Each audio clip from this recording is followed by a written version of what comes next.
Tic-tac, time to rock. Good evening, good morning, good afternoon to all the Christians, the Muslims, the Jews, the atheists, the agnostics, the Hindus, the Buddhists, and yes, even you followers of the God, the Mother movement who are watching from all around the world. I'm your friendly neighborhood philosopher, David Wood, and with me now is one of the sharpest Christians you'll ever meet in your entire life, Tony Costa. It's a pleasure to be with you there, Dave. Dr. Tony Costa. If people don't know you, it's because you're in Canada. Right. And most people don't pay attention to what goes on up there. But Tony, why don't you tell us, for those of the viewers who don't know you, why don't you give us a little introduction to who you are and what you do? Sure. I'm a Christian apologist. I live in Toronto, Ontario, Canada, and I teach at several seminaries up here in Canada.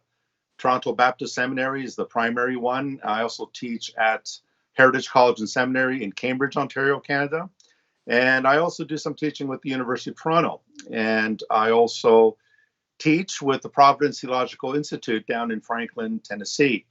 I'm also a pastor. I pastor at the Oakwood Wesleyan Church in Toronto. And I do a lot of speaking engagements in terms of equipping Christians on the defense of their faith. I also engage in debates with Muslims, atheists, secular humanists.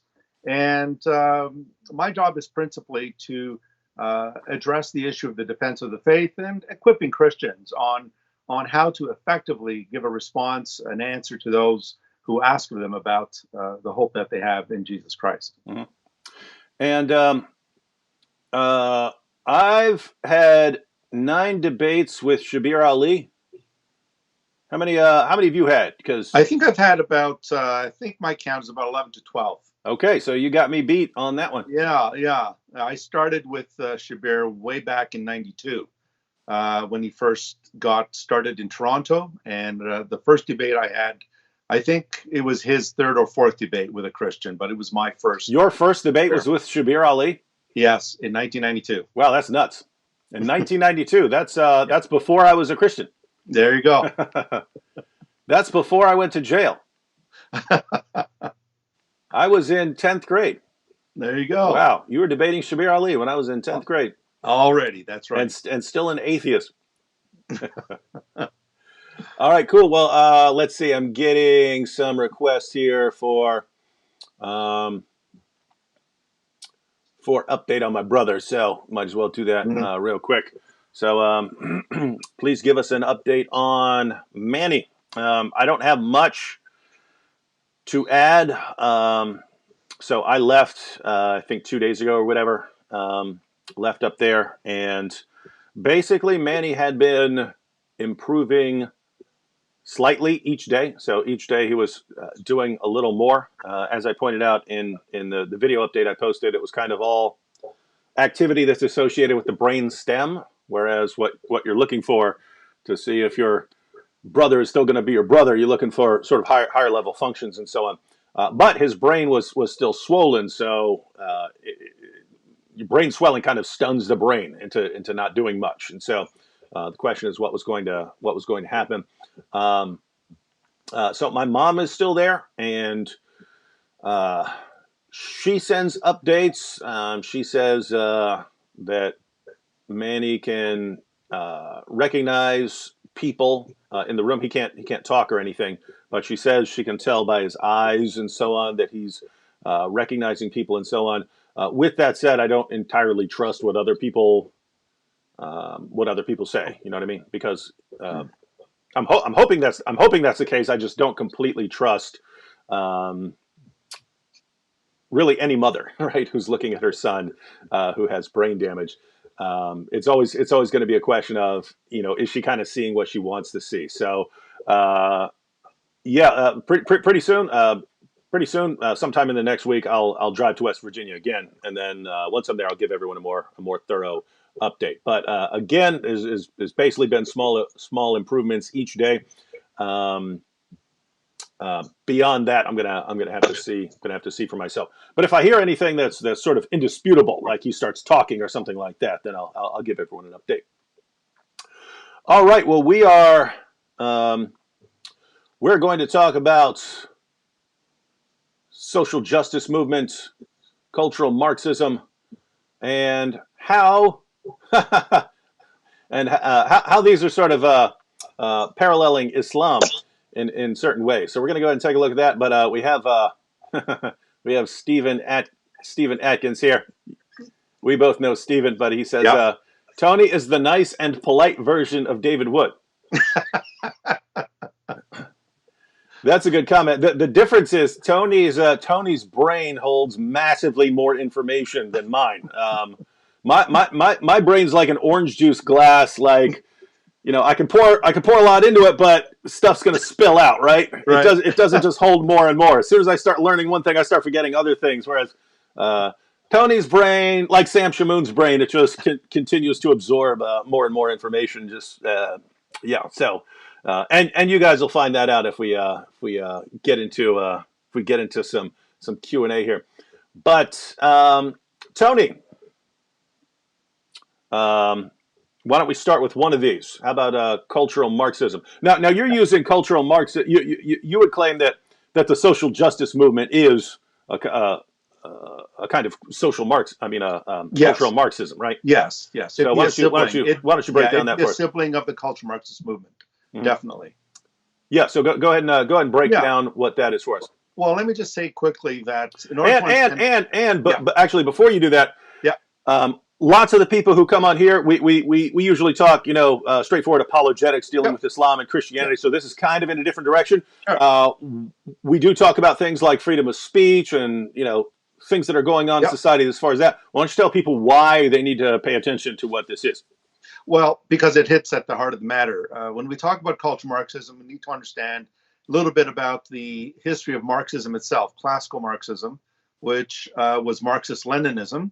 And of course, Karl Marx believed that all of history was defined by what we call power struggles, group identity, politics, and so forth. We hear that word being bantered about today in our social media and even in our governments today. So basically, Karl Marx's argument was that all of history is about power struggles. Now, this is important because Islam is also about power struggle, the concept of jihad until all comes under the hegemony of Allah and Sharia law and so forth. And so what Marx did was he basically said that you have two classes. You have the what he called the bourgeoisie, the oppressor class, and then you had the proletariat, the worker class, which were the oppressed. And so he divided history, society into the oppressor and the oppressed. His whole concept, David, was that the oppressed had to rise up, have a revolution, dismantle the oppressor class, and then bring about a utopia where everyone is equal, everything is hunky-dory, everything's fine.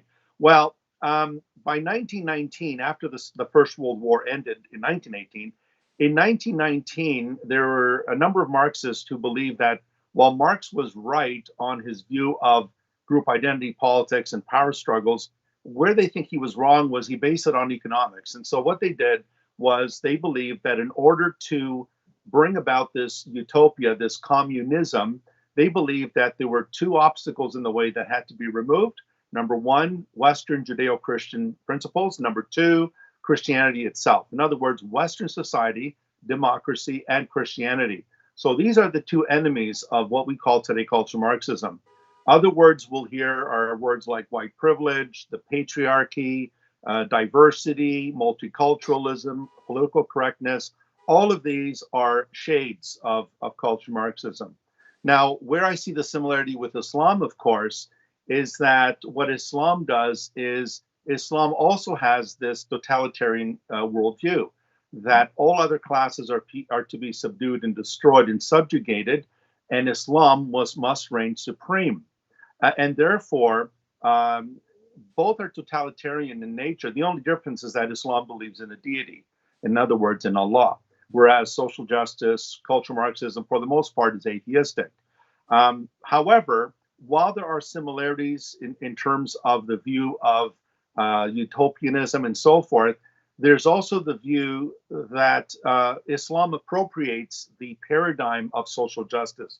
For example, Muslims today in the West, whether it's Canada, the United States, Australia, New Zealand, will claim that they are the oppressed class, that they are a minority group, and that they're oppressed. And therefore, they also have the same common enemy that social justice does.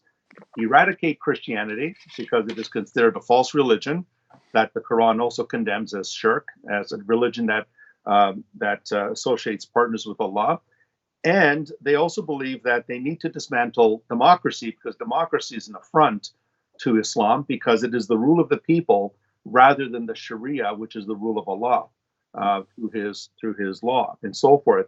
But what it has done is it has appropriated this paradigm of the oppressor oppressed, so that in the United States today, and I think you touched on this earlier, David, that in the United States today and in the West, for the most part, they are more concerned if mosques are being shot up than synagogues or even churches.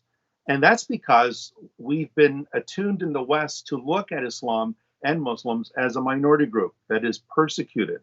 And therefore, they have used words like Islamophobia to censure any critique of Islam. So there's a lot of intersectionality here when we look at Islam, when we look at cultural Marxism. They're very, very similar in their outlook.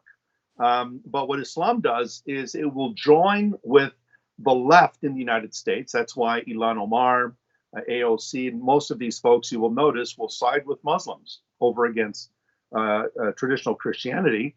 And what they will do is they will join the chorus and say, the West is responsible for the Crusades. The West is responsible for the slave trade and so forth, where in actual fact, Islam initiated the slave trade in the 7th century in the Eastern Horn of Africa. And Islam actually triggered the Crusades, which, as you know, David, was a 400-year response to the Islamic invasions of the Middle East and North Africa as far as Spain and Portugal, Andalusia. And therefore, one second, Sam. Oh, go yes. ahead and wrap that up, and then Yeah. and then I have a couple quick questions and stuff, and then and also one thing I'll just say, and then I'll close up, is that we also hear a lot about colonization. We hear about the founding fathers were colonizers, and they came here and they booted out the First Nations people, the Native Americans, and so forth. But in actual fact, Islam has a huge history of colonization. And everywhere Islam has spread, it has spread Arab colonization, because wherever Islam goes, Muslim converts must take Arabic names. Cassius Clay, for example, took Muhammad Ali. Cat Stevens became Yusuf Islam. Everywhere Islam goes, it introduces Arabic culture. You have to read the Quran ideally in Arabic. You pray to Allah in Arabic, and you dress in Arabic style and fashion as Muhammad did and his wives and so forth. So while Islam has much in common with cultural Marxism, it also appropriates the paradigm tension between the oppressor and the oppressed, and actually it identifies itself as the victim in Western society. Mm-hmm. So, by the way, could you move about? Yep, there you go. So, lots of us here in the U.S., when we see the people who are called social justice warriors, we kind of think of them as morons. Like gullible morons who are just going along with the latest trend that's popular among their friends. But you would say that underlying that is a more sophisticated and more diabolical system. Absolutely. That is basically using these people as foot soldiers, but it's basically it's not just some stupid social trend. It's actually a deeper ideology. Absolutely. And it's a leftist ideology. It's an ideology that sees, again, Judeo-Christianity as the prime enemy, and democracy. That's why they're against the First Amendment. That's why they want to bring in hate speech laws. We already have that in Canada, David. Mm-hmm. In Canada, we're at a point where we need to be careful what we say, because we could be charged with a hate crime. Now, in the United States, that hasn't happened yet, but there are movements Hmm. that are trying to undermine the First Amendment of the Constitution. Hmm. And if that goes, then you're looking at the prospect of the United States becoming a socialist country. So Antifa hates free speech.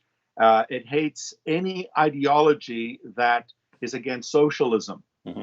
And Islam shares a lot in common with that. Islam hates free speech. You're not free to criticize the Quran. You're not free to criticize Muhammad, at least in an Islamic country. But even here in the West, the Danish cartoons were an example of this. You're not free to criticize Islam. Hmm. And if you're not free to criticize an ideology, then the one who's in control is definitely not the free citizen. It's the government, whether it's the caliph or whether it's a socialist government or whether it's a Nazi government, as we saw under Hitler. In other words, they share the same common values. Yeah. Yeah. So there are a few problems with the people wanting to shut down free speech, and you can see on sort of a little silly level why people would think that's a good Right. idea.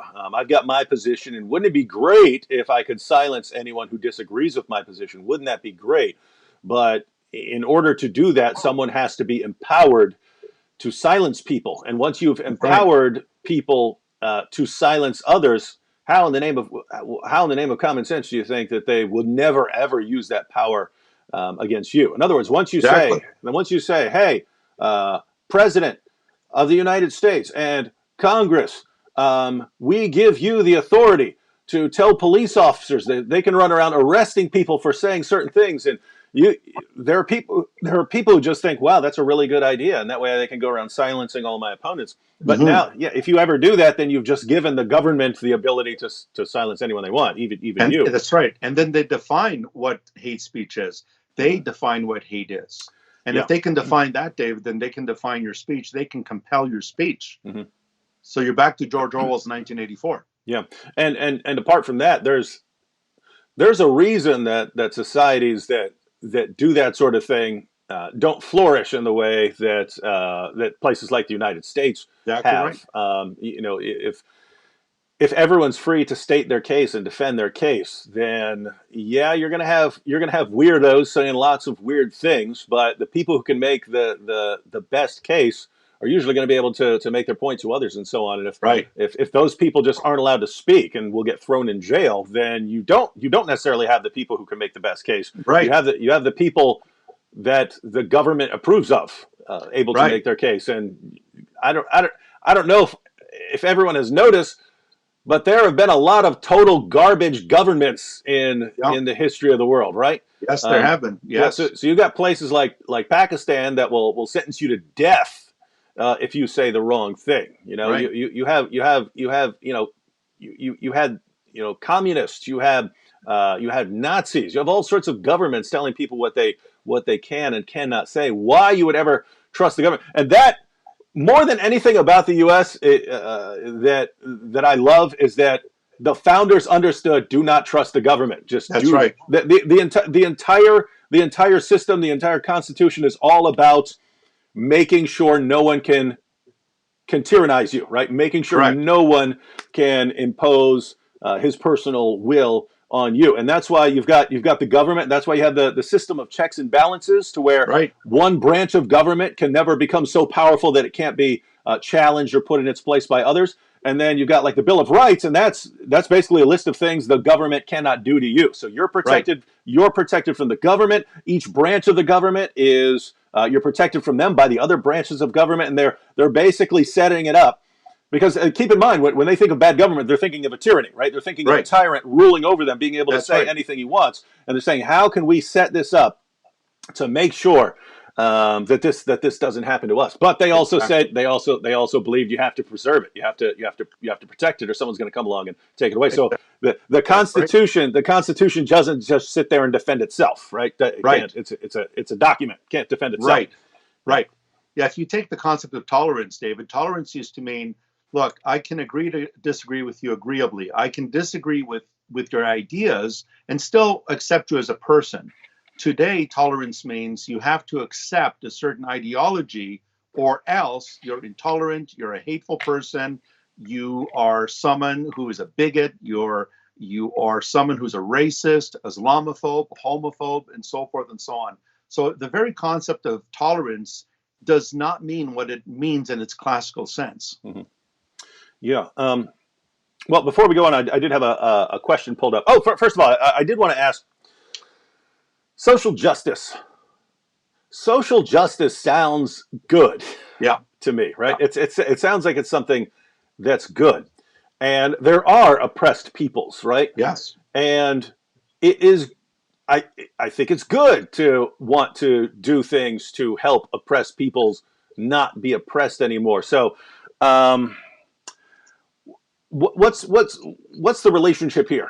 Because Right. again, when people start talking about social justice and so on, I think I mean, gosh, it wasn't that long ago that we had really bad things going on here. And so, if you start talking about on the surface, I would say, cool, social justice. I'm for social Right. justice, but that's not exactly No. what it is. No, it's equivocation because biblical social justice, David, as you know, is caring for the orphan, the widow, to care for the most vulnerable people in our society. But biblical justice is about not only caring for them, but it's about getting them back on their feet so that they can become employable, so they can make something of their life. The orphan is raised so that he can marry, have a family, have children, and so forth. Modern day secular social justice is another buzzword for socialism. And when they talk about social justice, what they mean is equality of outcome. Everyone is supposed to be treated the same at the end of the day. And it also means redistribution of wealth, which is something very different than what the Bible talks about. Redistribution of wealth, taking from those who have and give it to the have-nots. The welfare system, for example, which is supposed to be provisionary. It's temporary to get someone back on their feet. But in most cases, as you know, in my country and in your country, the welfare system has become a perpetual system where people remain in it and then their children remain in it and their offspring as well. So I'm glad you brought that up, David, because it can be very misleading. Social justice in the secular context means basically socialism, redistribution of wealth, equality of outcome at the end of the day.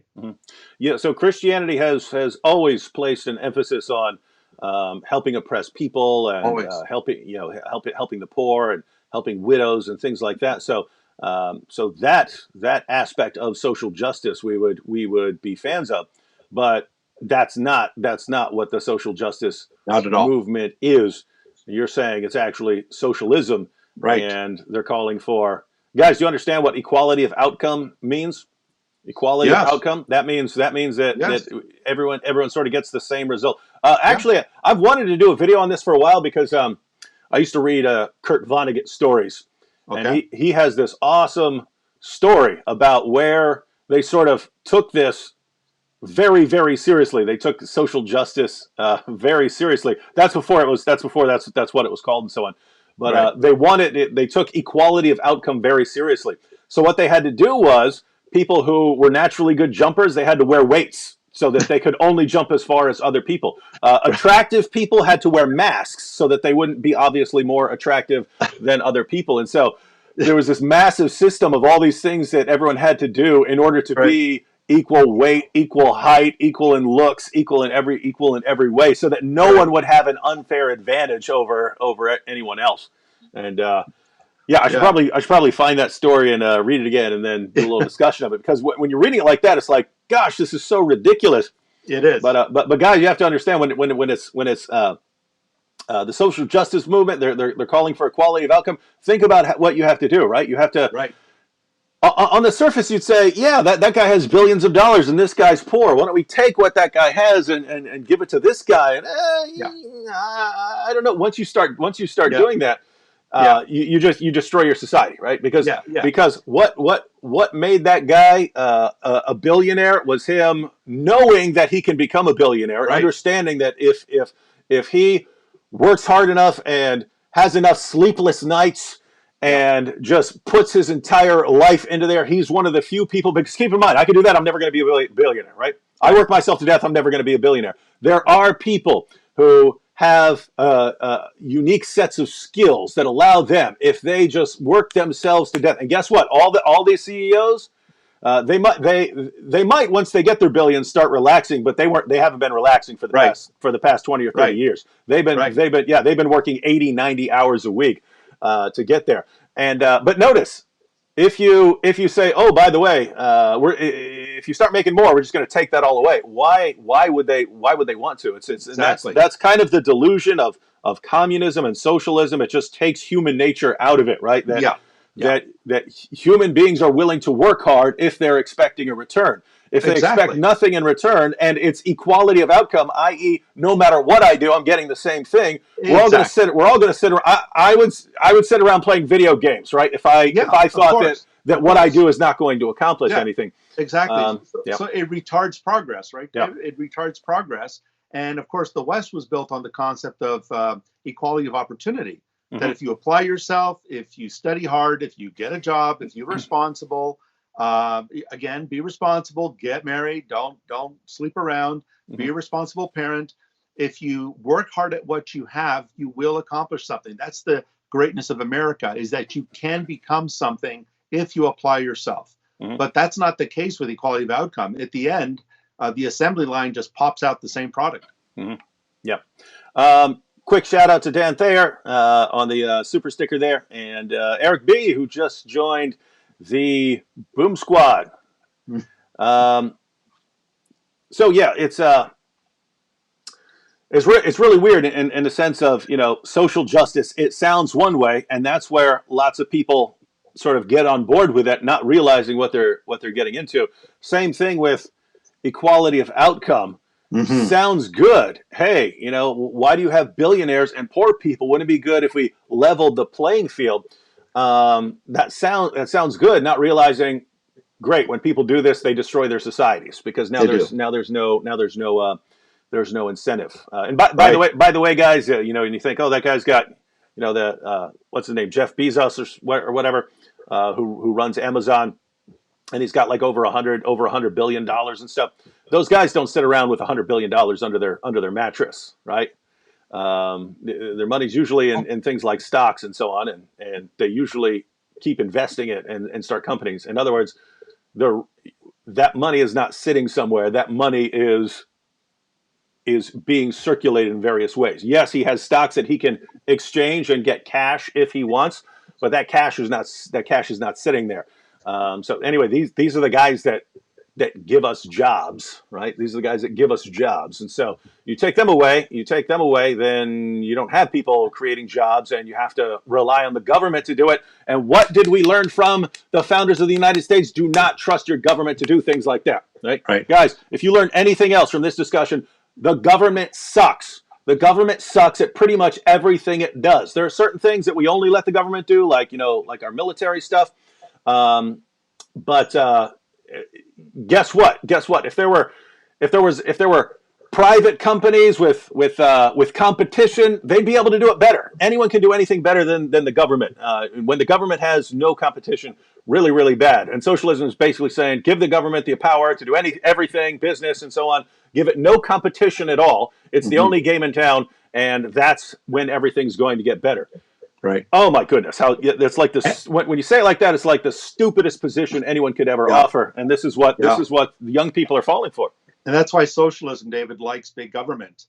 Small government is preferable, but when you invest too much power into the government, this is where socialism is born. This is where fascism is born. What's what we saw in Italy under Mussolini. It's what we saw in Hitler with being the Chancellor of Germany. It's what we see in Islamic regimes in Iran. We see it with the royal family in Saudi Arabia. When their centralized power sits in the seat of the government, that's where you see this tyranny take place. Yep. Eric B. and Jesse Armiger joined the Boom Squad. Smart move. That helps us keep going. I had a question here, but I put the question up here on the screen like probably 20 minutes ago or so. But Tracy asked, now I realize why I didn't ask this. I wanted to clarify social justice and stuff, and how what it sounds like is not necessarily what it is. Tracy says, Pastor, what do you do when the social justice stuff infects your church? How do we effectively combat this other than prayer? And let me go and flesh that out a little, right? because I have Christian friends. I have Christian friends who are on board with a lot of the social justice stuff. And this is a difficult issue because if you start coming out saying, "Hey, I'm not, this social justice warrior nonsense," Hmm. you start coming off like someone who's saying, "No, I'm not for, protecting oppressed peoples. I'm, lots of people who are in the movement. If you start criticizing social justice, they'll think you're a racist. They'll think you're all for the rich and you hate the poor and Right. things like that. Right. So what do you do there? Yeah, I think definition is important, David. That's why I appreciate you asking to define what we mean by social justice. Now, it is entering the church, but it enters it through another door called critical race theory. And this is something that is beginning to really shake the Southern Baptist Convention, this whole issue of critical race theory, rather. The way we address this is we need to define what it is. It derives from a worldview that is anti God, it's an atheistic, nihilistic, worldview that is rooted in Marxism. So we need to look at the root, and we need to bring this out that the root of this type of thinking is not based on the biblical worldview. It's based on, once again, an anti God, atheistic, nihilistic, that is, there's no meaning or purpose in this worldview. And to bring this into the church is just going to create chaos and division, which it's doing already. Mm-hmm. And we're breaking up into there's a black church here, black only graduation, there's a white church here. The body of Christ is one, whether there's no Jew, there's no Greek, no female, no male. We're one body in Christ. So how do we address this? We need to define what these terms are. We need to call it out. We need to get to its root and say it derives from a very unbiblical, ungodly, atheistic worldview. And it's incompatible with Christian values. We don't need social justice as defined by the world in the church. God is the very foundation and standard of justice and morality. The gospel shows us God's justice. And it's from the gospel that we see the compassion that the church has historically shown. The church created the leper colonies. The church created the hospitals. The church created the universities. The church created all these charities. Or orphanages. Even orphanages Mm-hmm. as well. So that's a very good question. This is one of my passions, David, this is an insidious blight that is entering the church. And so I'm very concerned about it because it is very divisive and schismatic in nature. I just saw a comment by an atheist. Has almost nothing to do with what we're saying right now, but so you've got cool atheists who make smart comments, and then you have the sort of trolls who say the dumbest things ever and think they're being smart. So go ahead and respond to that in 1 second. I wanted to bring this up from earlier, just because it's kind of tied to some current events. But Isaiah Armstrong said, "What do you think we as Christians can do to counteract the extreme bigotry against Jews as the alt-right and the far left are basically ganging up on them?" And the reason I think this is more of a problem than people are aware is, well, one, you have hate crime statistics, and Jews are vastly Yes. more targeted than other groups, and the response you get from people who hear that, they say, "Oh, that's just because they complain more," things like that. But I can just tell from the comments I get that there are a lot of people who really, really, really, really hate Jews, and they are on different sides of the spectrum. So you have alt-right guys who are Jews are behind everything, Jews are controlling everything, Jews need to be stopped. You have people on the left, Jews are behind everything, Jews need to be stopped, and so on. But basically, I can criticize Islam, I can criticize atheism, I can criticize all kinds of things. The moment I say anything about something that happened to Jews, I get flooded. Like I don't get flooded on anything else with people saying they deserve it all, it's their fault. Even Christians saying, but they had Jesus crucified and so on, and what, as if there should be some sort of connection in my mind, like, oh, these Jews being stabbed at their Hanukkah service, I really can't object to it because of something these Right. other particular Jews did 2,000 years ago. Hmm. Therefore, I mean that is so massively insane Yes. that there just has to be that I have to view this as a major problem in people's thinking. But so Yes. so what do you think about that? Yeah, I think it stems from what I was saying earlier about group identity politics, and it defines people by their groups. And so the Jews are being identified in a collective group here as somehow, in terms of the alt-right, in terms of accusing them of being Christ killers, they possess this collective guilt. So even Mm-hmm. though something happened 2,000 years ago where members of the Sanhedrin condemned Jesus of Nazareth to death, let's ignore Nicodemus, let's ignore Joseph of Arimathea, let's ignore all those other Jewish believers, but because they're collectively part of this group, they're condemned as a group. Yeah, And and let's not apply the same reasoning to Romans, right? Let's not say, oh, someone's exactly, going around killing Italians, and we should be fine with exactly, it. exactly. So we're back to that group identity politics. And I think there is, even in Canada, not just the United States, David, but statistically in Canada, Jews are still the number one group that is targeted in Mm-hmm. terms of hate crimes in Canada. So we got the same problem in North America. But I think it all stems both from this group identity politics. It also stems from a lot of anti-Semitic rhetoric that we're used to hearing, that the Jews control the banks, the Jews are part of the Rockefellers, the Rothschilds rather. They're in charge of financing various wars. They were in charge of trying to kill the blood libel charge in particular, that says that it's still very common in the Muslim world that Jews would kill a Christian child so they could take their blood and mix it with their yeast and the water and flour to make the matzos. This type of thinking is deep rooted not only within Islam, but unfortunately in many traditionally historic Christian denominations, where the Jews have always been seen as the bad guy, the crooked person, and so forth.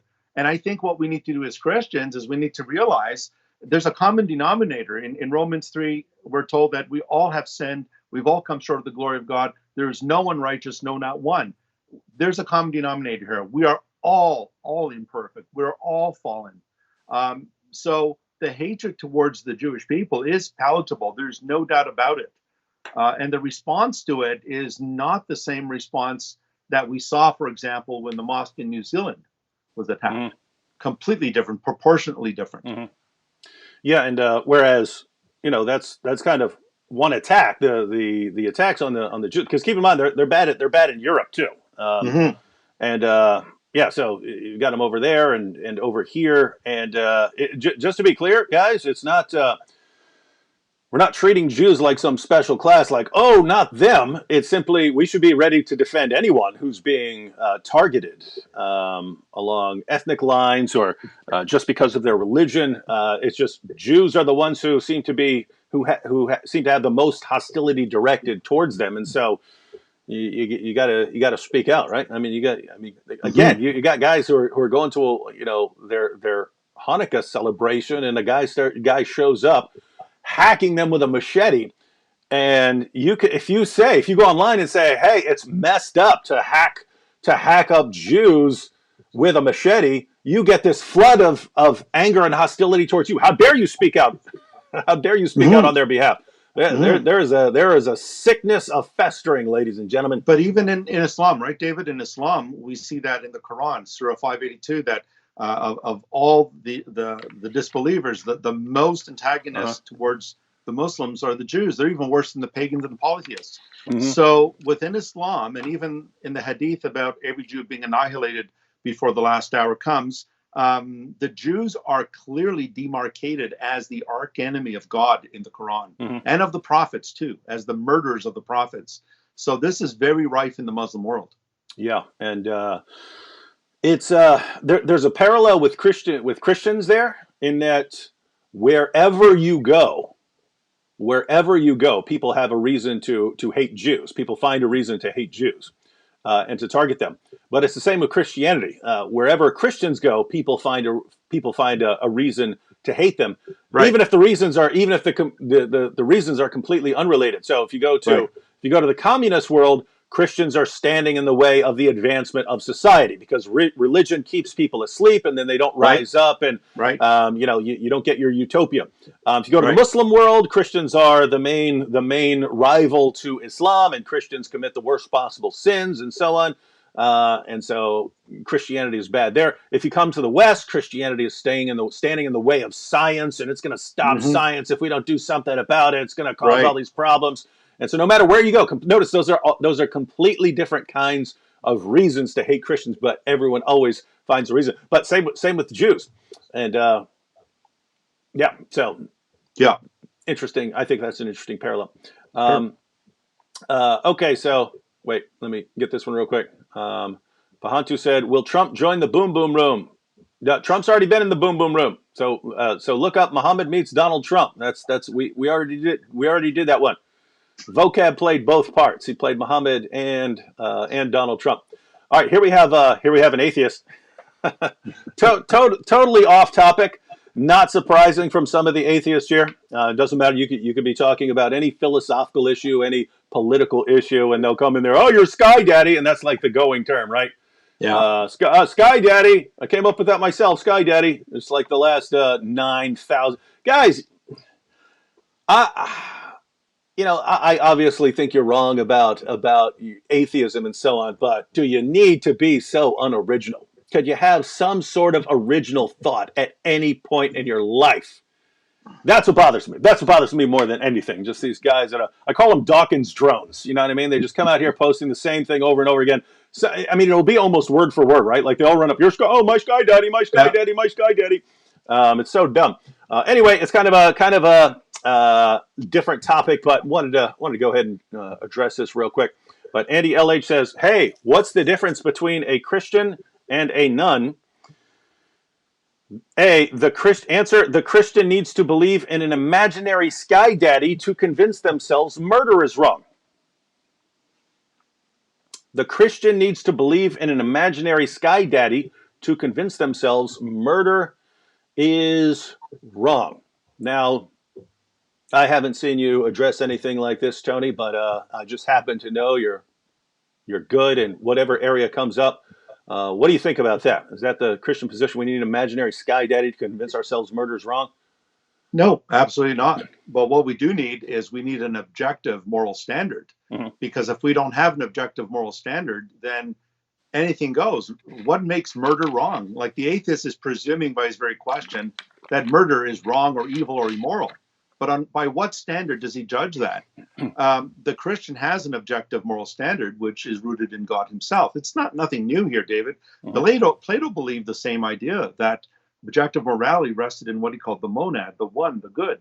And so it actually backfires on the atheist, because the atheist, by his very admission, is already granting that murder is wrong.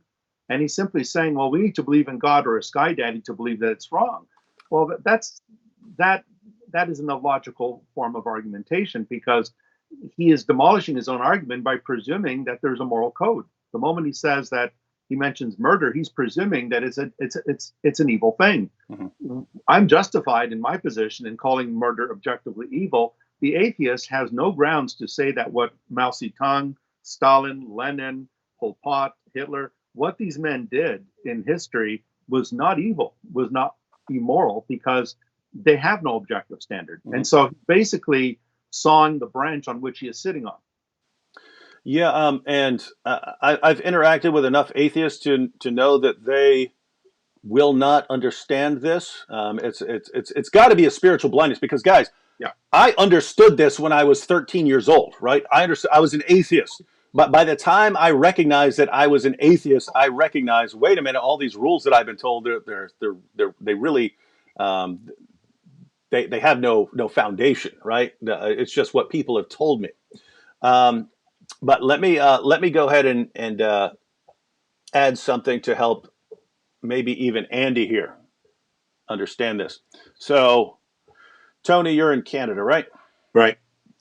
Capital of Canada is Ottawa? Right. Okay.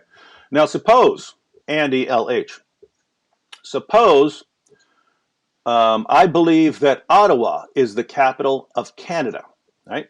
You could say I'm justified in believing that Ottawa is the capital of Canada. Where did I, do that? I can't remember exactly. I've read it somewhere, learned it in school, something, seen it on a Right. map, something like that. But I believe that Ottawa is the capital of Canada. All right, so you would say I'm justified in believing that.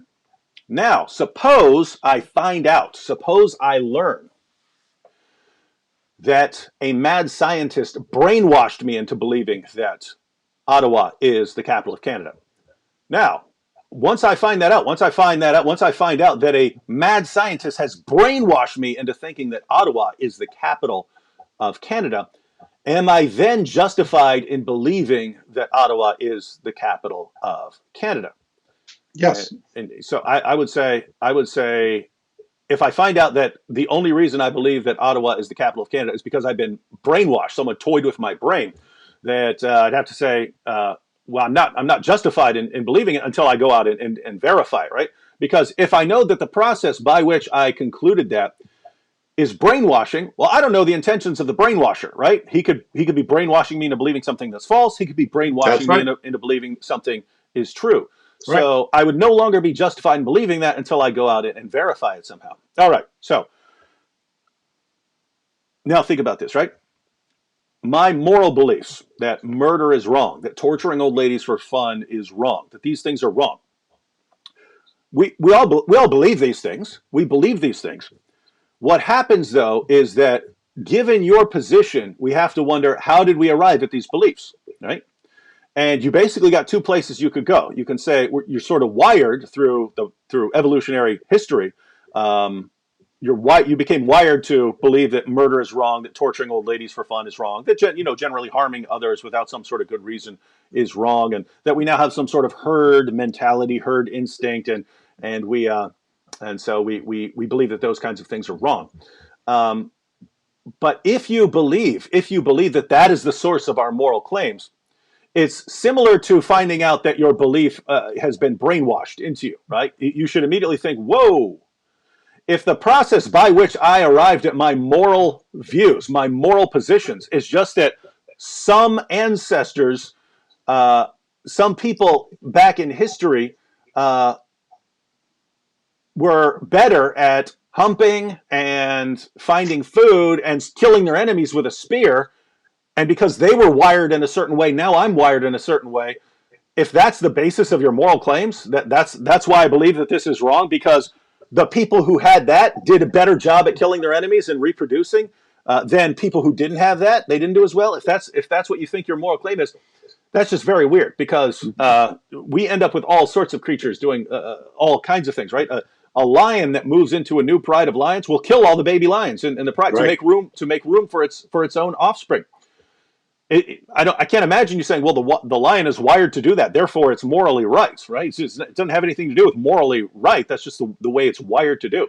So Right. if your claim is simply that you're wired to do, because of your evolutionary history, you're wired to do certain things, that doesn't make it right or wrong. It has nothing to do with it. So if that's what your view of murder is, then it's nonsense. It's nonsense. You're just saying, because of my evolutionary history, I'm wired to believe that murder is wrong, and therefore, ha ha ha, stupid Christians, how could you not believe that murder is wrong?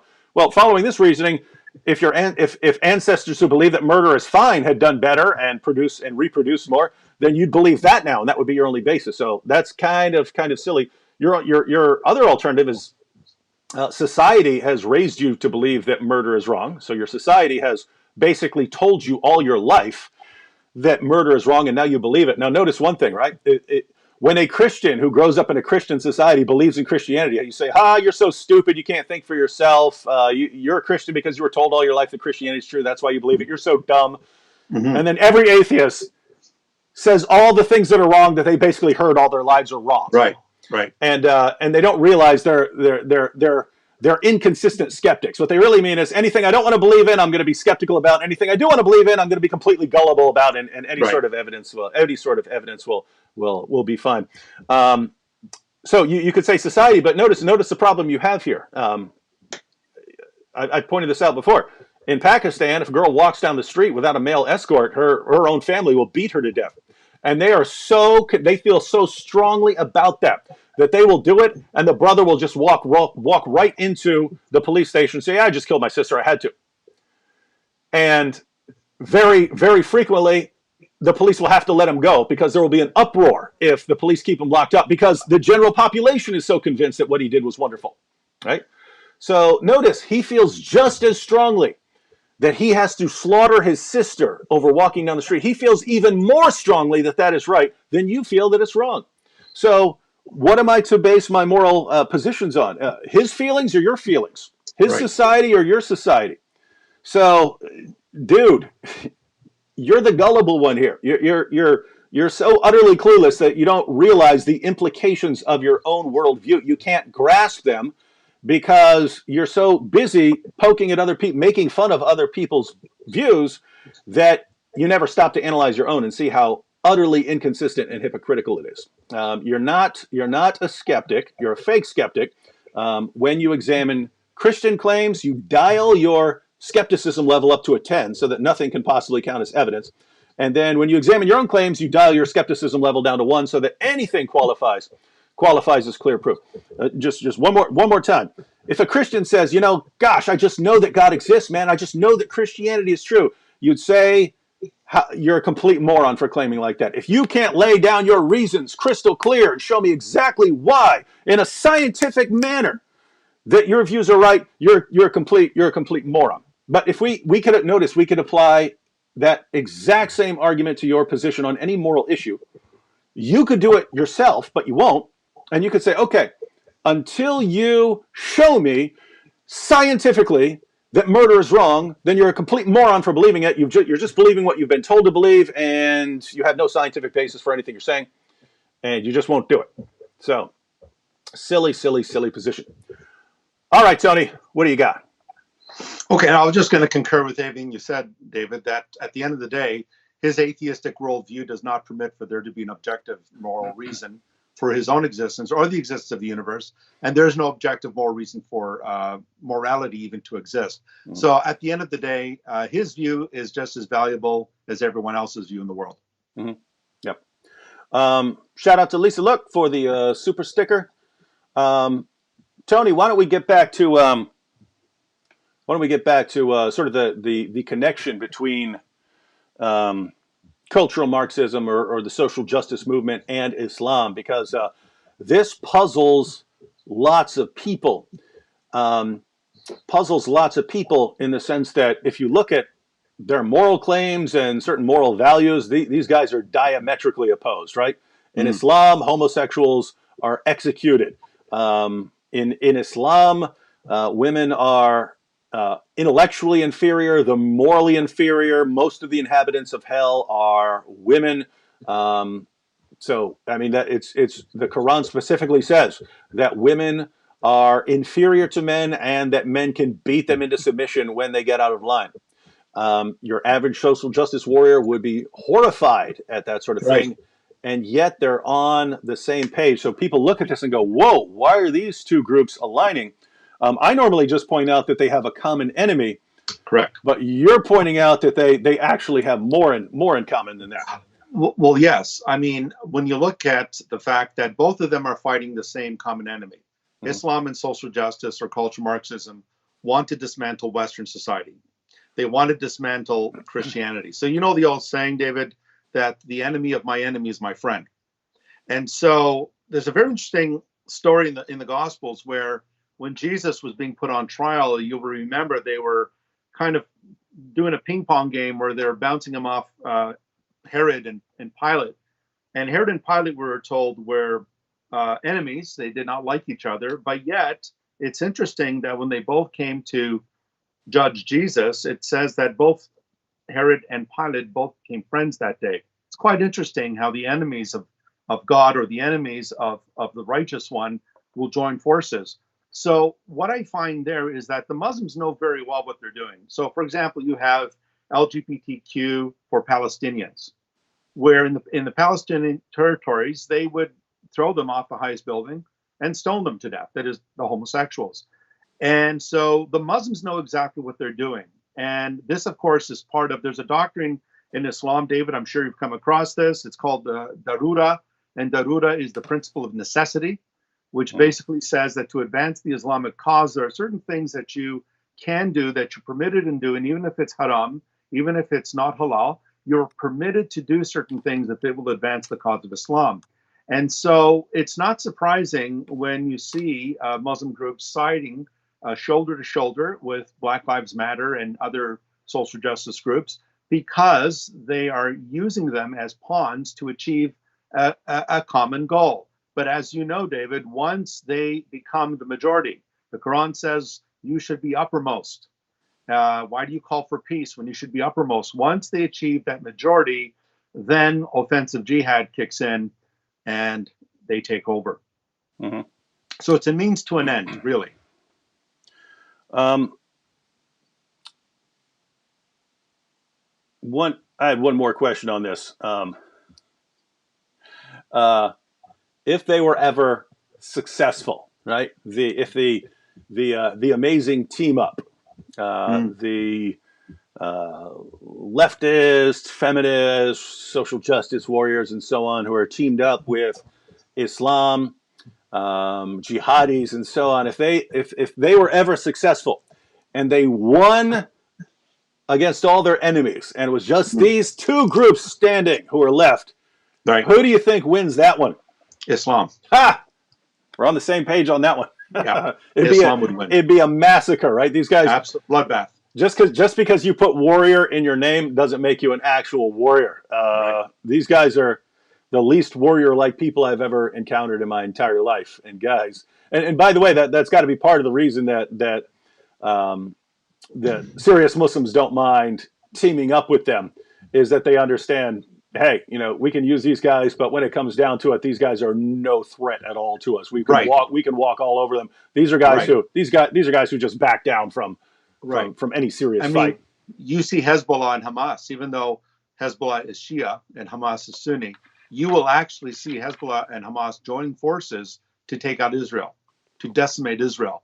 But at the end of the day, only one of those two are going to stand. You're not going to have Sunnis and Shias working together in fellowship. One of them is going to outdo the other. Mm-hmm. Yeah. All right. We did have a couple follow-up comments.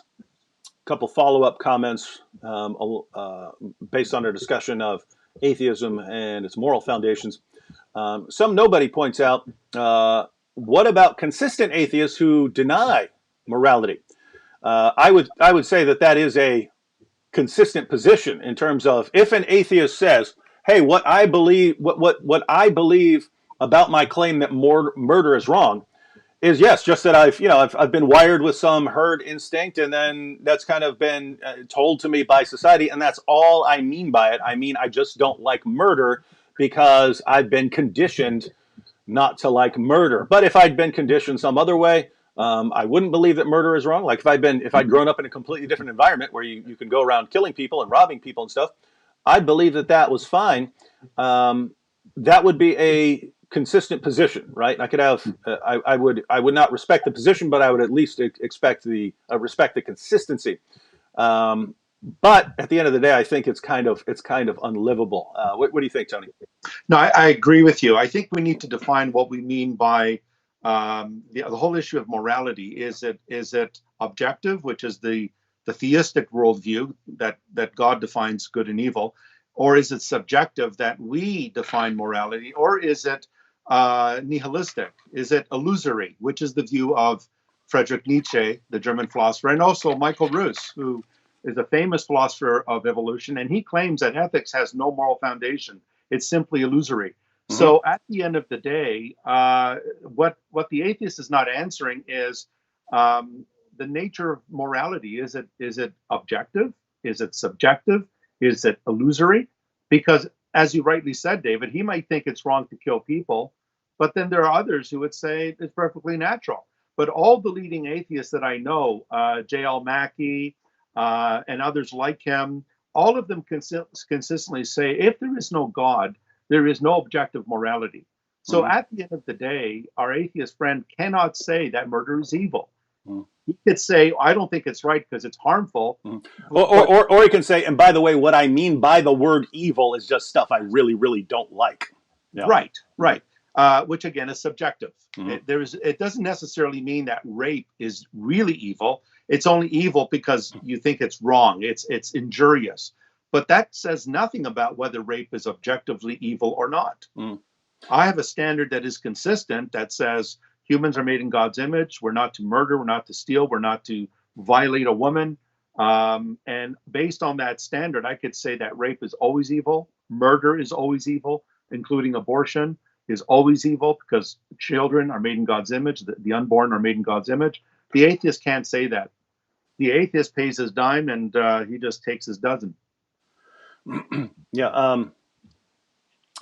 So I hope you guys are getting that, but I'm assuming you don't, because this is just by experience. It's just funny to me, Tony, that and again, I'm talking about certain atheists here, because I know brilliant atheists, and I have tons of atheists on this channel who love my videos. But the sort of atheists that come along bickering over things and stuff like that, no matter how clearly you explain it, they still don't get it, right? They seem incapable. Again, this is something I recognized with crystal clarity when I was 13 years old. Wait a minute. If there is no real moral law giver, if there's no real foundation of it, then I've basically been wired to do this, in which case that doesn't tell me anything objective. I could have been wired to do something different, and then I would have different beliefs. So none of those are, it's not objectively right and wrong. It's just the way I'm wired. That doesn't work. Or it's society, and society sees very different things about morality. Right. And so that can't be the foundation. So unless an atheist comes up with a foundation, then they got a problem here, right? And you can explain that as crystal clear as day, and they will not get it. It's just like when you explain the moral argument for the existence of God to them, they go, what, you're saying we can't be moral? It's like, oh, are you listening, right? But I mean, I've seen like atheist debaters. The moral argument is laid out to them, and like, what? You're saying I can't be moral like the rest of you? That's nonsense. And it's just you start thinking, wait a minute. If you're the guys who can't follow any arguments, and you're the ones who are claiming that there's no good evidence that God exists, and one more time, you're the guys who can't understand very simple arguments, then what business do you have telling us that there's no good evidence for the existence of God when you guys can't understand simple arguments, right? Right. You see the problem there. Let me pull up this next comment, because it actually ties into this very well. So Scar Hiccup says, Act 17 apologetics. You are missing the point. I love it when an atheist tells me I'm missing the point, and that he clearly does not understand anything we said. You are missing the point. Showing that murder is wrong is like showing that jumping from a building is good. I think you mean bad if you're trying to show a parallel, right? Murder is wrong, jumping from a building is bad. We are talking about the golden rule of nature. Do to others as to yourself. Tony, is that I always thought that the golden rule of nature was survival of the fittest. That's what Darwin said. Survival of the fittest. And the biggest and strongest gets to crush everyone in its path. The weak die, they get eaten, they get killed, they get slaughtered, and whoever's the biggest and the strongest gets to reproduce the most offspring, because he's the one that gets to go take his mate, have his way with her. Right. That's what I thought the golden rule of nature is.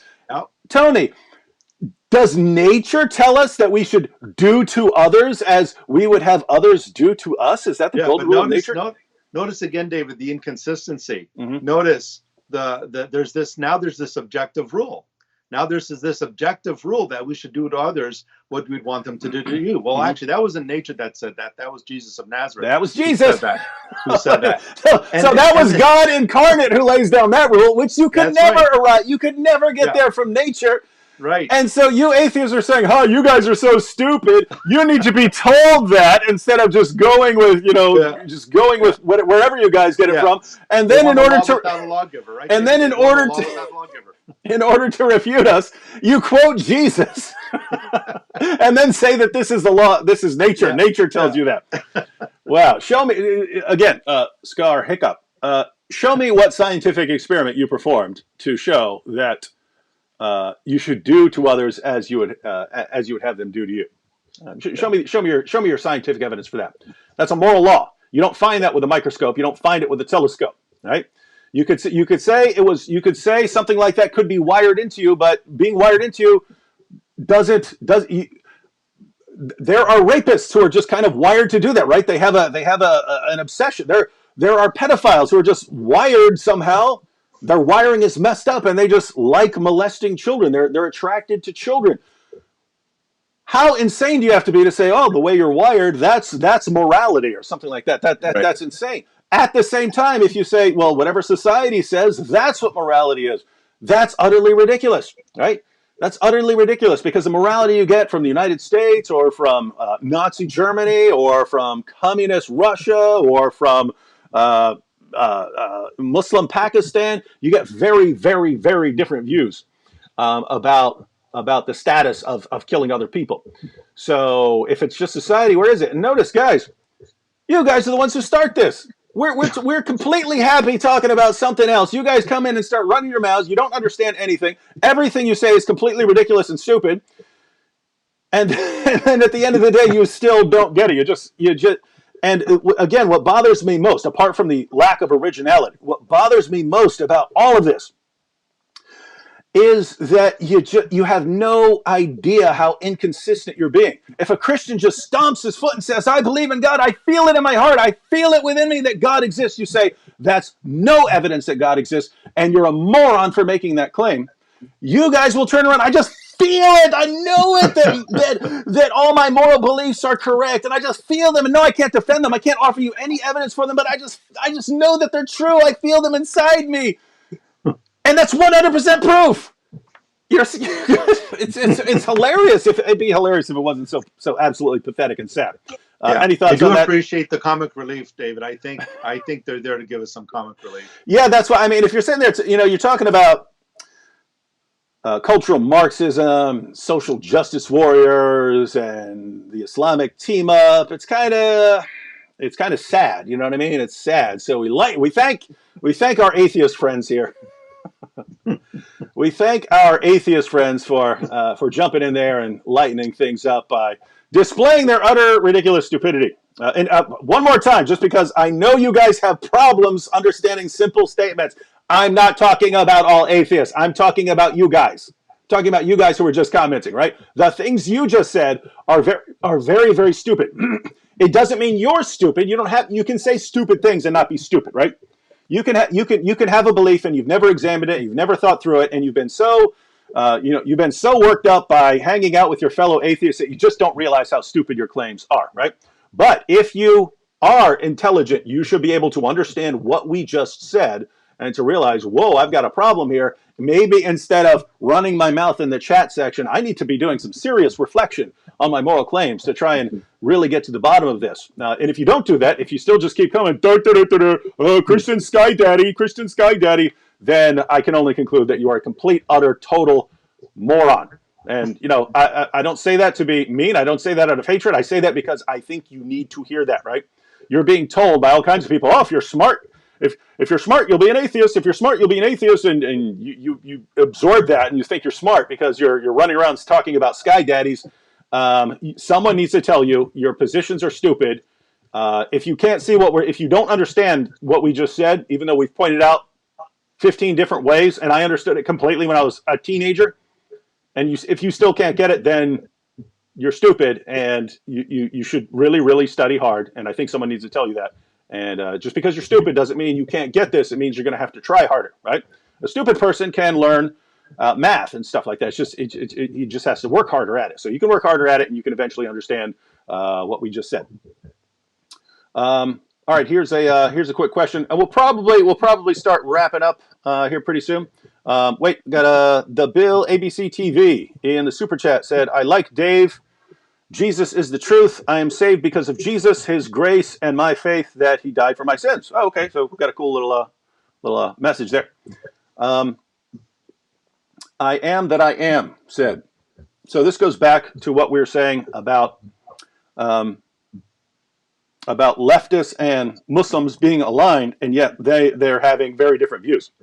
I am that I am said, "Now, I am not a Muslim, but just because you would consider something sexist or immoral in the Quran, Allah made consider it to be good. I think the objection here is just because we find something bad in the Quran, that from a Muslim perspective, Allah made it good. But that's not the point we're making at all. The point we were making is leftists have a set of moral views, right?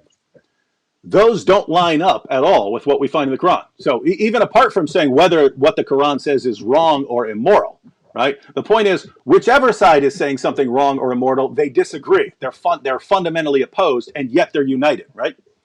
You could go down through their list of moral claims about women, about sexuality, about homosexuality, about all these kinds of things. You could list the claims, right?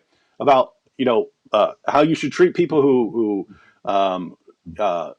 differ from you around the world in different cultures and so on. You could go down the list, and these guys have very, very, very, very different moral views, and yet they're united as if they're on the same page. So that's the point. That's the point we were making there. And just go ahead and break that down for us one more time, Tony. The point that we were making about why these groups would be united in spite of that horrible. In spite of that horrible level of disagreement they have. Yeah, I mean, again, it's because their common enemy is the same. So Western democratic values is the enemy of social justice warriors and also of Islam, and Christianity in particular. Christianity is the enemy, again, of both social justice and Islam. So they do have a common enemy, and in those terms, they would unite. Where they differ, of course, is that the social justice warriors have bought into the oppressed oppressor paradigm, and so they think the Muslims are this oppressed minority that they need to defend, just like they need to defend LGBTQ and all the other oppressed groups. But at the end of the day, what we're saying is that the value system that the Muslims hold to is a completely different one. And in Islam, they will allow themselves to engage in certain activities that will result in the end with the subjugation of the unbelievers, of the kafir, under the Islamic hegemony. So at the end of the day, the Muslims know exactly what they're doing. They're using these groups to their own advantage. Now, Vladimir Lenin, David, I don't know if you know this, but he referred to those who were proponents of his cause, he referred to them as useful idiots. He called them useful idiots for the cause. And so what he believed was that there were these Europeans who were very pro-socialism, as Lenin was, but what they didn't know was that he was planning to not just take over Russia, but eventually his plans was to take over the Ukraine, and then, of course, under Stalin, he took over the Baltic states as well, and then eventually, after the Second World War, they took parts of Poland as well. So my whole point is this, that you have two opposing groups, two different value systems, but one of them has a supremacist worldview where they will conquer the other side once they achieve the exact number of people or the exact number of warriors that they have to take over and implement Sharia law. Mm-hmm. We got another atheist question. We got some more from the atheists. Keep in mind, guys, as we are sitting here, sort of just shredding these comments. Keep in mind, we didn't start this. Yeah. We had no interest at all in talking about this. We were talking about cultural Marxism and the social justice movement, its connection with Islam. I have no idea why atheists wouldn't just sit there and cheer us on. They have to come in there, and it's like they need attention, right? It's like they need attention, like, hey, you guys are talking about that? No, talk about us. Sky Daddy, Sky Daddy, Sky Daddy. Can you give me some attention over here? Guys, if you want attention, I'll give you attention. I got no problem with that. Whoops. Got no problem with that. So, okay, so here's the latest from Scar Hiccup. and you know what's funny? Before I even get the comment, I know once we've blast any sort of intellectual foundation and shown exactly what we mean, that the atheist is going to turn it into some emotional direction, right? I know before they do it, right? It's like clockwork, right? Yeah. Again, guys, what's with the lack of originality, right? I could predict you guys down to like, I could tell you, you're going to say this, and you're going to say this, and you're going to say this, and you're going to say this, and you're going to say this, right? So what's going to come up? Hell, right? Obviously. Oh. All right, Scar Hiccup. David, as a Christian, you see me being an atheist as a filthy creature who would burn in hell for the eternity. Now, Tony, you can correct me if I'm wrong here. You're the theologian. According to Christianity, aren't we all filthy creatures? Yes. Okay, so we're all sinful. Yeah, we're all sinful. And Scar Hiccup, apart from you being very, very dumb, and guys, just for those of you who are thinking, no, you're being too mean.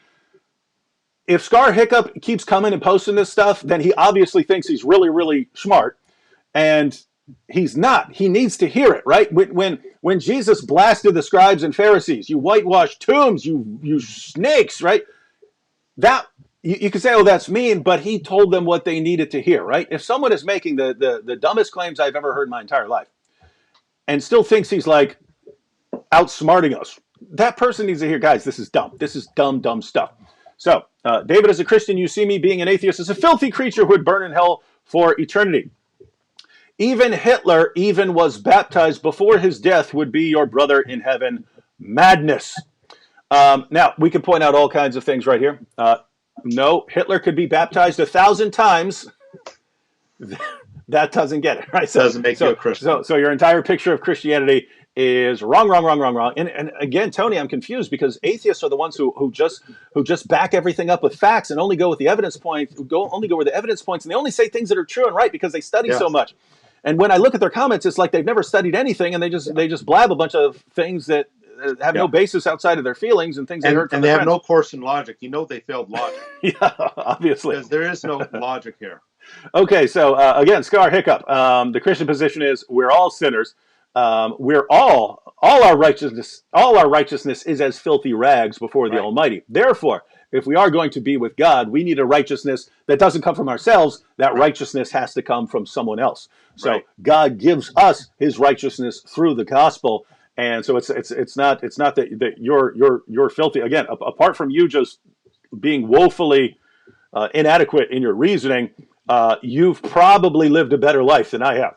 Right? Mm-hmm. I did bad things. I've done bad things in my life. Yeah. But notice the point I'd like to make is, when you say this is madness, even though everything you're saying is wrong, suppose everything you were saying is right, and you say it's madness. What's your basis? The way you're wired. You have no foundation for saying anything is right or wrong, right? We've shown that. Yet, Scar Hiccup is making an objective statement while denying there's objective meaning and morality. So he's just gone in a circle. He just jumped in a boat with one oar and he's done a complete circle.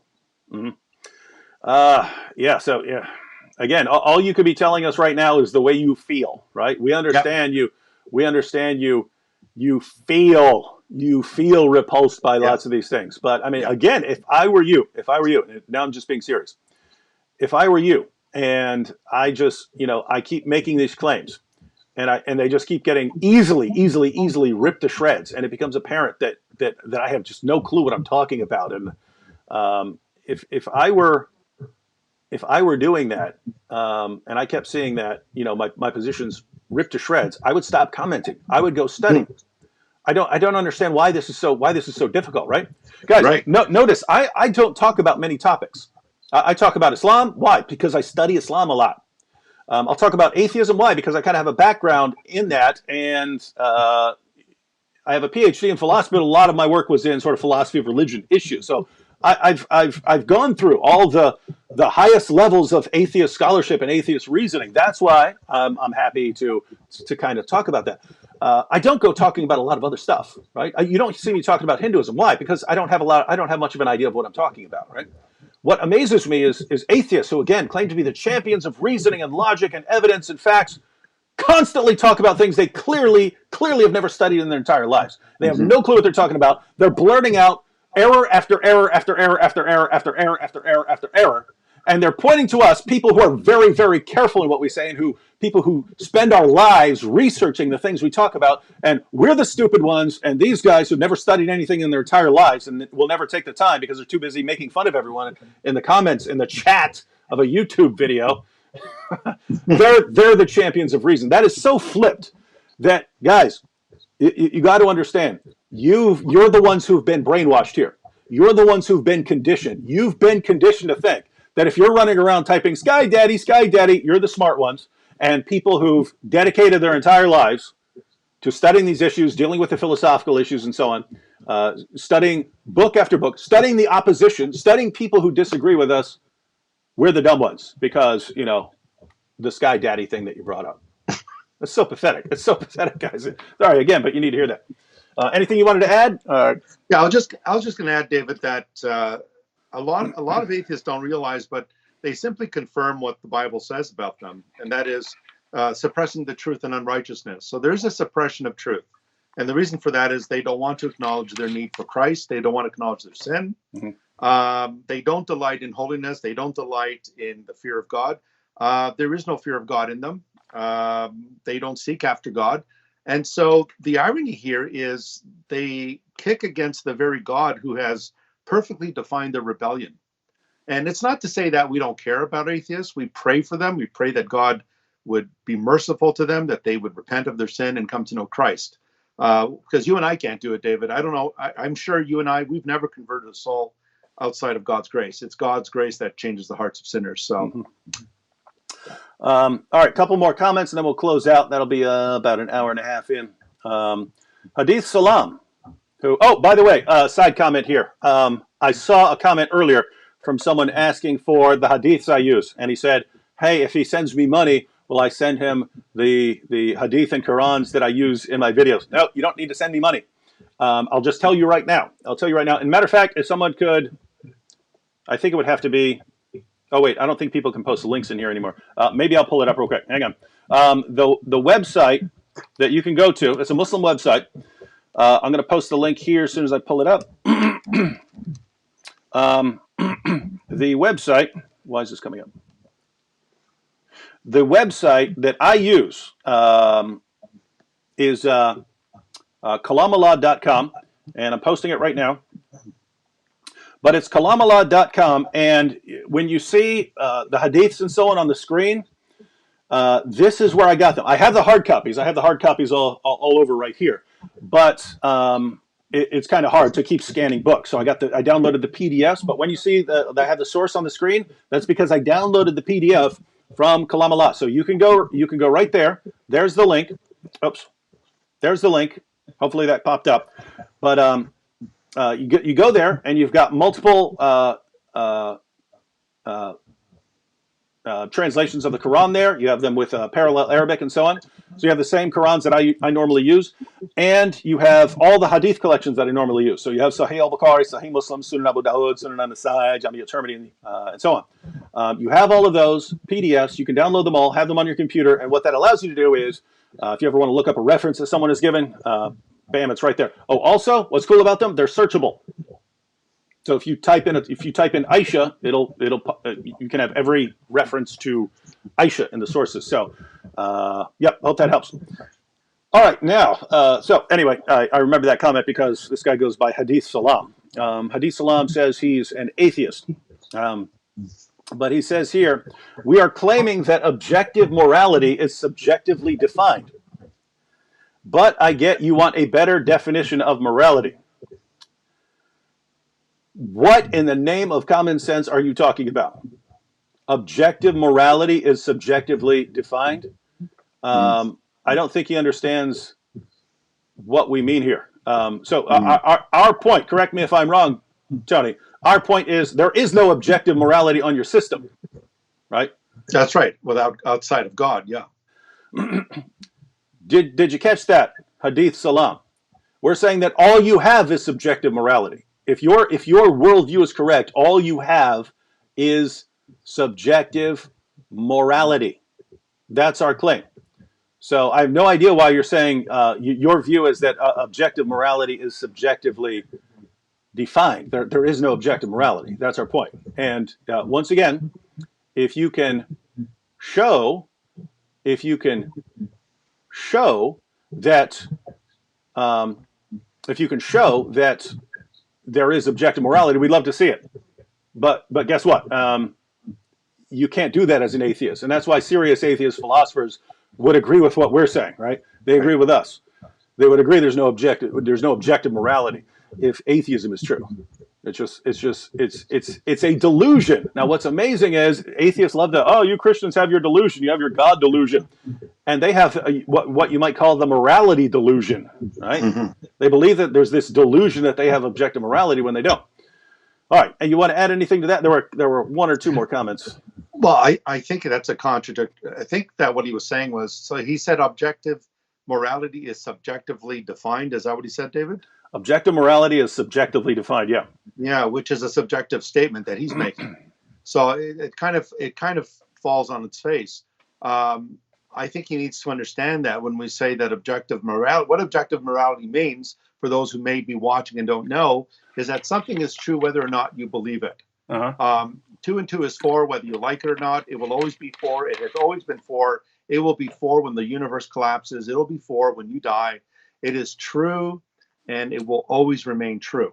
Even if the majority of Nazis believed, or Germans believed, that what Hitler did during the his Nazi regime was right, it would not make it right, because murder is objectively evil at all times. And notice, even if the entire world, if every Yes. suppose Hitler had won and had Yes. forced everyone to be indoctrinated and to believe his Exactly. position, if 100% of the human population agreed that what Hitler did was right, it would still be wrong. That's what we mean by objectively wrong. Correct. Because morality is not a popularity count. It's not a popularity vote. It's objectively true.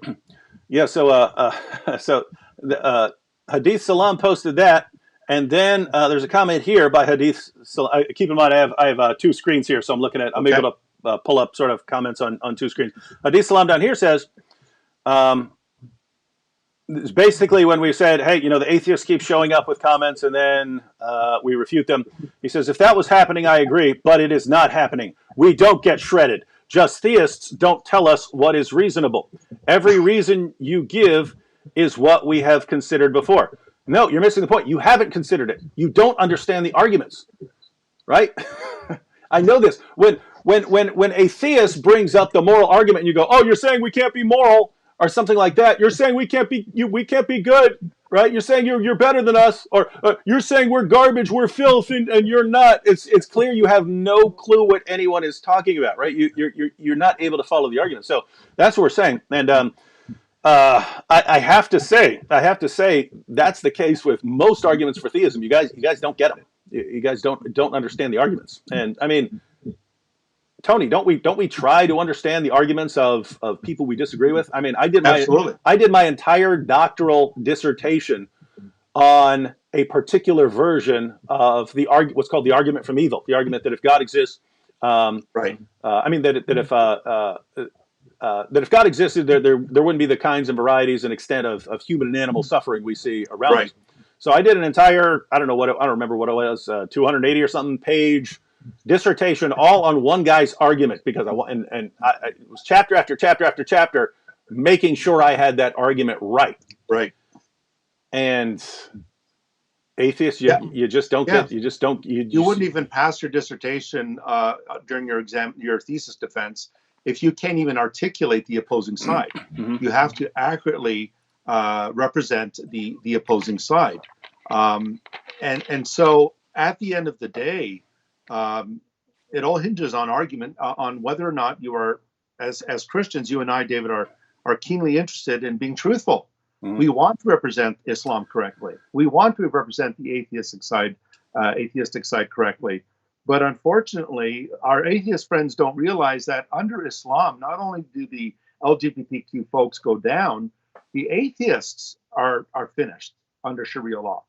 And so in a Christian society, if there even is one today, atheists are safe. You'll notice atheists are able to say this mainly in Western democratic free countries, David, where they're able to articulate their hatred for God or hatred for Christ and the gospel. But in an Islamic country, the penalty for atheism is death. And so, I mean, they really should consider the ramifications if the United States ever does become a Sharia country, a Sharia law compliant country. Yeah, that's kind of another example of something they haven't really thought through. But it is occurring to people now, primarily in Europe, because they're seeing the results. And Richard Dawkins was being interviewed in an article, and he said, I have mixed feelings I have mixed feelings about the decline of Christianity in Europe because Yes. I think it may have been a bulwark against something worse. Right? Yes. And he said, I fear the alternative. Mm-hmm. So, guys, think about that. And the reason that this is kind of a different point than we were making with the morality issue and so on. It's just that atheists are running around anytime Christians talk. They start mocking and so on, not realizing, guys, if you are successful in what you're trying to do, look what happened in Europe. Say what you want about Christians in Europe. You know, they fought wars, things like that. Say what you want, but for 14 centuries, Christians said, whatever else happens around here, we are not going to be controlled by that over there. Whatever else happens, whatever our disagreements are, whatever wars we have, we are not going to be controlled by that thing, namely Islam. The second Europe starts going secular, you can't hand it over fast enough, right?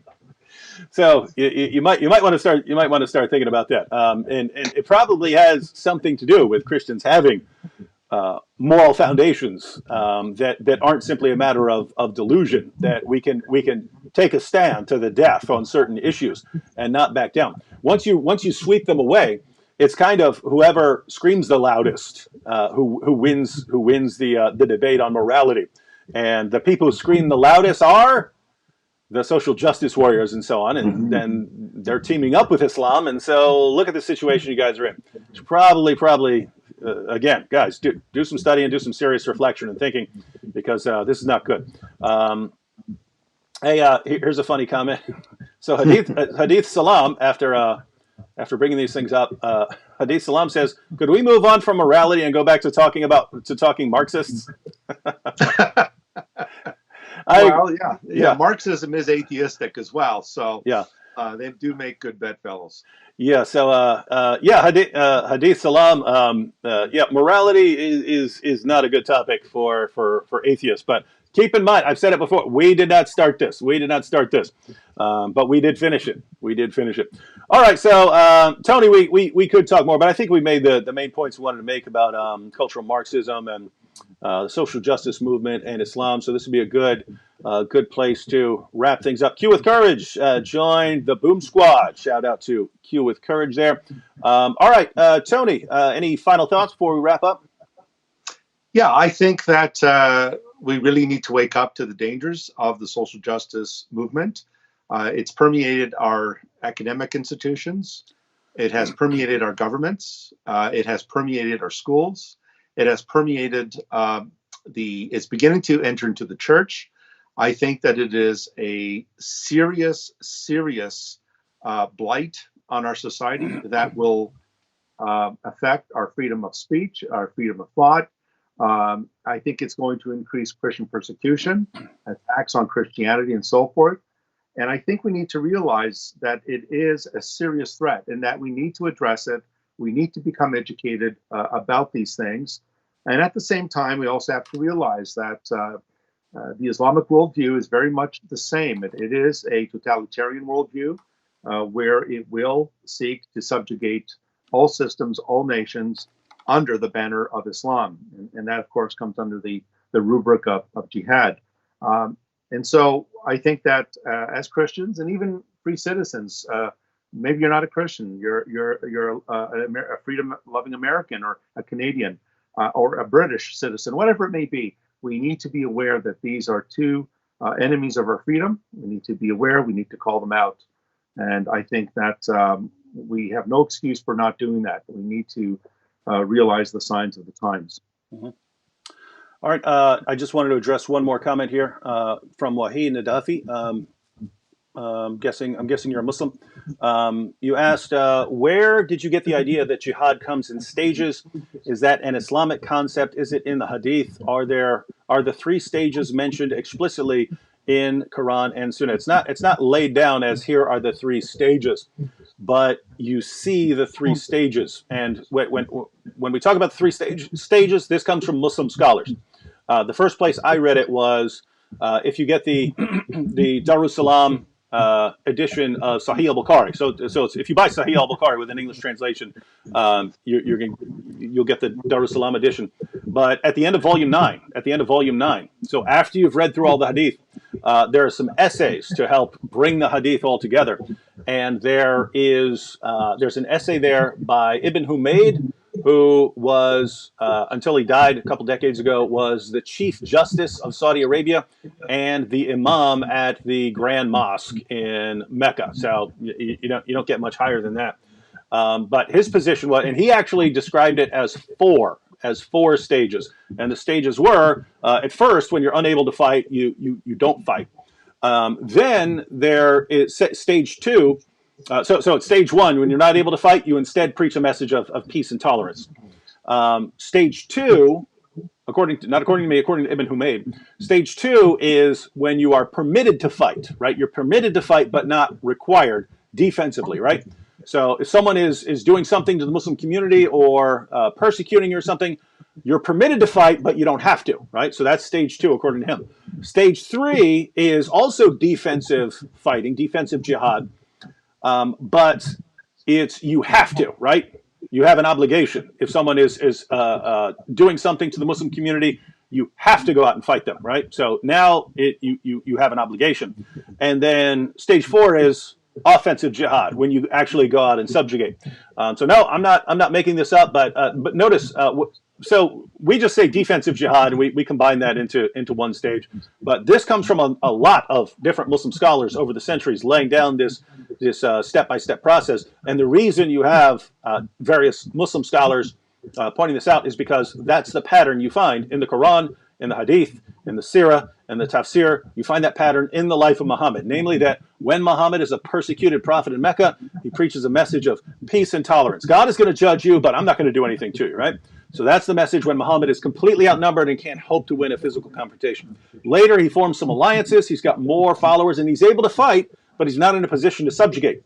Then the message changed. His revelation suddenly changed to fight people who are fighting you, fight people who are persecuting you.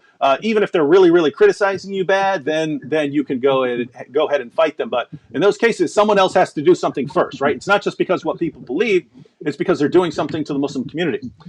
That's not the end. Later, when Muhammad had the most powerful force in Arabia, that's when the message once again changes to fight those who do not believe in Allah. Muhammad said, I've been commanded to fight people until they say there is no God but Allah, and Muhammad is his messenger. Notice now it's fighting people based on their beliefs. So that's why you have Muslim scholars saying it. It's in the sources. You have to kind of put it together, but it's as clear as day, and it's the only way to make sense of the Muslim sources, right? Because otherwise, you just have a bunch of contradictory claims. The Islamic doctrine of abrogation is how you reconcile all these. That you're proceeding to different stages here. All right. Thank you to Tony Costa for joining me, and I'm sure Tony will be back with us. Guys, post in the comments section what issues you'd like to see Tony, as someone who has done lots of debates with Muslims on Christian topics and Muslim topics. If you'd like him to come along and discuss those issues, put down there any issues you'd like him to cover, and we'll see what we can do. All right. Thanks to everyone who's joined us, and I believe I will be back tomorrow night since it's New Year's. I think I'm going to be on here with Vocab, and I think we'll just have a little New Year's party. Probably start at 10 and just go live until a little after midnight, and that'll reign in the new year. Oh, last shout out to Air Church for joining the Boom Squad. All right, catch you all later. See you tomorrow.